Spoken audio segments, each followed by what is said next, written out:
আপনি হয়তো ক্লান্ত, বারবার চেষ্টা করেও কিছু হচ্ছিল না। মনে হচ্ছে সবাই এগিয়ে যাচ্ছে আর আপনি শুধু পিছিয়ে পড়ছেন।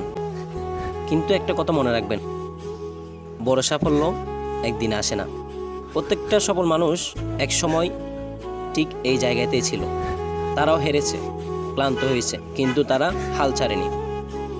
জীবন সবসময় সহজ হবে না, সমস্যা আসবেই, ব্যর্থতা আসবেই, কিন্তু যারা নিজের উপর বিশ্বাস রাখে তারাই একদিন জিতে যায়।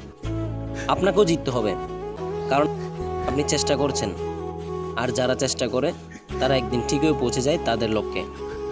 আজকের এই কষ্টটাই আপনার আগামী দিনে শক্তি হয়ে উঠবে। তাই অনুরোধ করছি, এখনও থেমে যাবেন না। আপনার স্বপ্নটা আপনাকে ডাকছে। চোখে চোখ রাখুন স্বপ্নের, আর বলে দিন, আমি আসছি।